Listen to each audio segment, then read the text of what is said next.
Welcome to the world of HeroQuest, a place unlike any other. Imagine a world where the darkness doesn't just hide monsters, it is the monster. Before the first dice were rolled in HeroQuest, there was one name that defined what it meant to be a legend: Beowulf. He didn't just enter the dungeon, he cleared it with his bare hands. From the blood-soaked floors of Heorot Hall to the suffocating depths of an underwater lair, Beowulf's journey is the ultimate campaign. We're talking about a hero who ripped the arm off a demon, decapitated a vengeful hag with a giant's blade, and went toe-to-toe with a fire-breathing dragon. But this isn't just a bedtime story. It's a masterclass in survival, loot, and the brutal reality of weird, or fate. Today we're going to take a look at the epic Beowulf Quest through the lens of HeroQuest. We'll look at the stats, the boss mechanics of the monsters that lurk in this world, and why this 1,000-year-old poem is actually the blueprint for every dungeon crawl you've ever played. This is the Fair Weatherman.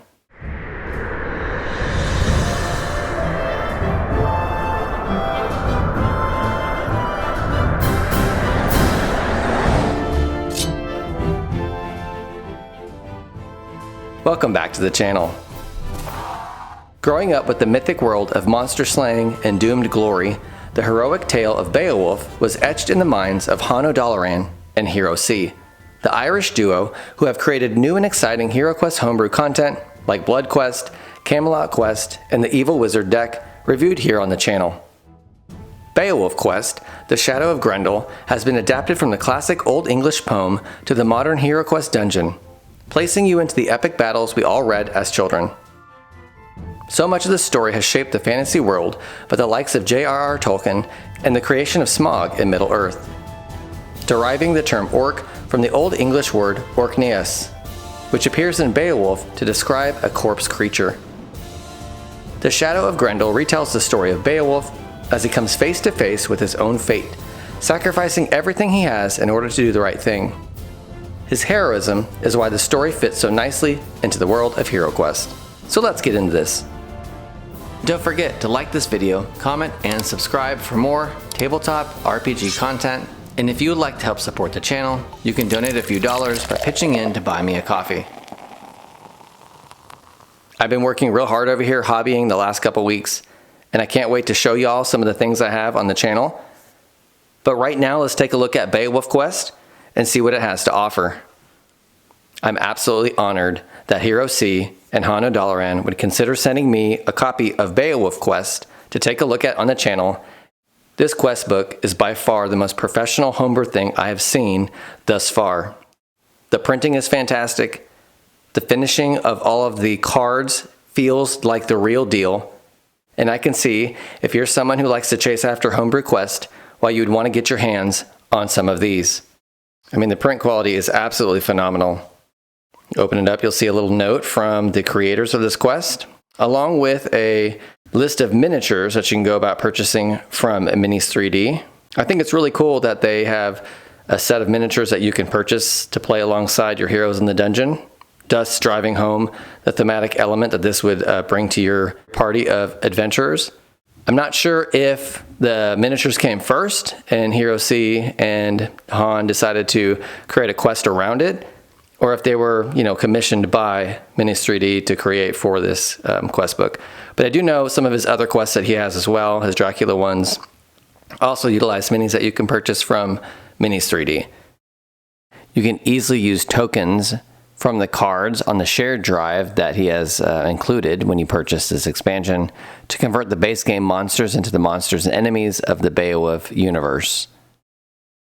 So there are a bit of specialty rules that you're going to find within this quest book. So the Zargon player would want to freshen up on how these specific monsters would interact with your heroes on the board. It is recommended that you use the characters that you have completed the base game with. For bosses and elites, we're recommended they roll white shields in defense. Equally, the specific abilities of the monsters are aimed at those looking for more of a challenge. Alright, here we have a prologue. For 12 long winters, the great hall of Heorot echoed with the laughter, music, and the clatter of feasting. King Hrothgar's warriors drank deep and sang loud, their joy spilling into the night like firelight on the moor. But beyond the light, in the dark fens, in the cold marsh, something ancient stirred, watching, listening, seething. Grendel. A shadow creature cursed with a horrible appearance. Grendel could not bear the sound of human joy. Each cheer, each song pierced him like a blade. The warrior's tale of glory were poison in his ears. Hatred festered in his heart like rot in a wound. He paced the edge of the marsh, clawed hands clenched, jaws grinding. Night after night, the revelry tormented him, mocking his exile from the world of men. It would stop. Grendel had suffered the music long enough. He would bring silence to Heorot. He would stop the laughter, crush the feasting, and tear joy from the hearts of men. In the dead of night, with rage boiling in his blood, Grendel prepared to strike, swift, brutal, and final. The monster was coming. The hall would know fear, and it would fall under the shadow of Grendel. Very cool introduction. Now, one thing I will say is I would recommend going and listening to or reading a copy of Beowulf before you go about setting foot in the dungeon. Just flipping through here beforehand, it really does take the story and build upon it. Although the storyline does embellish a bit with the addition of White Fang, a heroic animal companion that you can acquire along the way.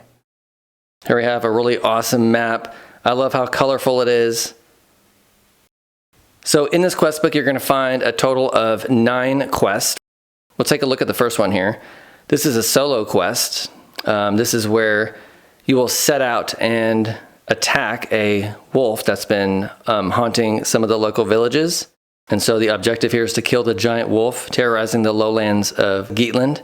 There are some tiles that you're going to need to utilize because the storyline does hinge on like a ship narrative in one of them. There's a lot of water being used. So it is going to be imperative for you to go about finding those tiles.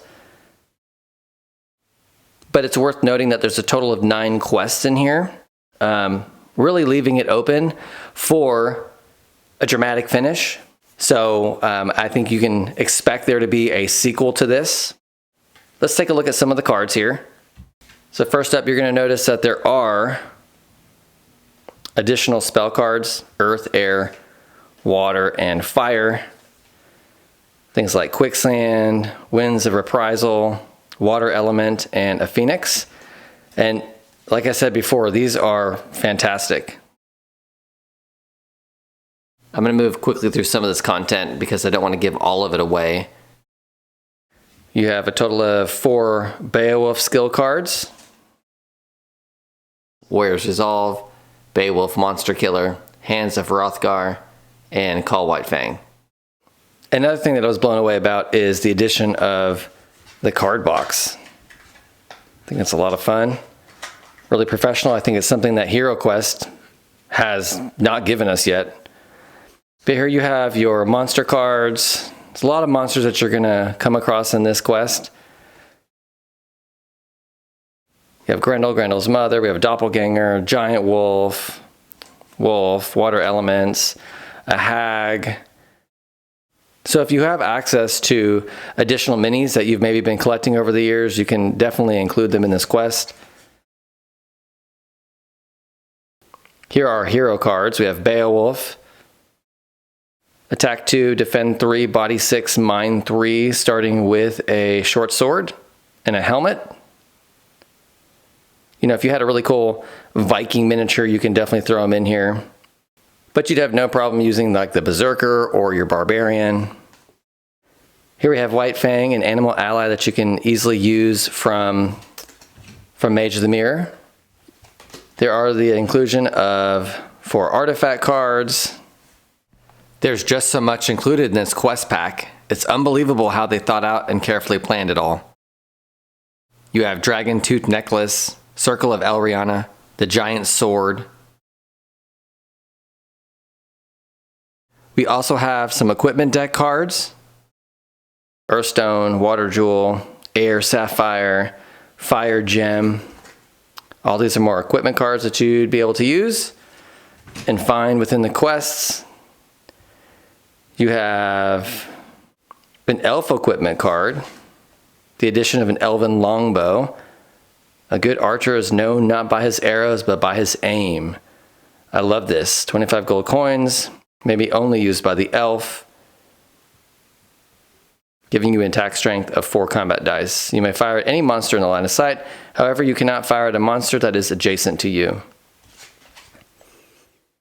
Now, we haven't received an elf miniature yet that includes a bow in their hand, but you can easily proxy, say, something from Talisman 3rd Edition, or even the newer Talisman, in exchange for that mini. Here you have the Wood Elf miniature from Talisman 3rd Edition. I spent the last 2 weeks or so painting up all my Talisman minis that I will proxy within the HeroQuest dungeon. More on that in a future video, but with the addition of that elven bow, you can easily drop this guy in here as your elf when you play through this quest. So many of these classic miniatures can just go so far in the HeroQuest dungeon. The barbarian here could easily be used as Beowulf in this quest. And that's something I've decided to do with my old classic HeroQuest set, now that it's all painted up, is find some of these older miniatures from other games and paint them up. So I can utilize some of those newer characters by using these alternative sculpts. But of course, you can always use your modern HeroQuest minis. There's a slew of them to choose from. And now that there's so many hero classes, you can easily use the Berserker in place for the Beowulf character. In fact, the artwork on the cards are very similar to that Berserker stance anyway. So it's almost a given to go ahead and use that hero model when you go about playing this quest. So you have the addition of 5 treasure cards, Hero's Journal, a love to money, that's hilarious. I can help you for a price. Slinking from the darkness is the notorious goblin merchant, love to money. His wares include all kinds of weapons and potions. Roll 1d6, on a roll of 1 to 2, prices are normal, 3 to 4 offers 15% discount, 5 to 6 charges an extra 15%. That's kind of cool to have a way to purchase things in the dungeon. Hazard cards, Dwarven Mead. I'm sure there are just cups of this all throughout the dungeon. And then you have the Nothing card, which we just got in Wizards of Morcar. But I do love this classic artwork here used. And it's one of the things that I went about printing pretty early on when I got back into HeroQuest. So you'll actually receive a Nothing treasure card within this quest book as well. You get 3 additional dread spells. I like the purple used on the cards. You have Summon Water Elements, Summon Wolves, and Mesmerize. Her grim set face, where shadows placed, a monstrous beauty, fear arrayed, a harrowing grace for hellish deeds. And then you have some of the tiles. So I like that he included these tiles here that you can easily cut out with a hobby knife. So this quest does provide a fair bit of content to really give you that great quest experience. I mean, these are nice professional cards. They're going to look really nice on the board. And probably the most exciting news about this quest pack is that the majority of the artwork was created by hand by a slew of about 20 artists. This is why everything looks so detailed and really holds up comparatively to HeroQuest and the content we receive from Avalon Hill. And the aesthetic from HeroQuest really holds up. Most notably, the monster cards and the hero cards, the artwork is fantastic on those. I feel that there is a place for AI when someone uses it for their own homebrew materials, but major corporations need to steer clear of it. And I was also reassured by Han that there was no AI used in any of the text materials or the quest creation.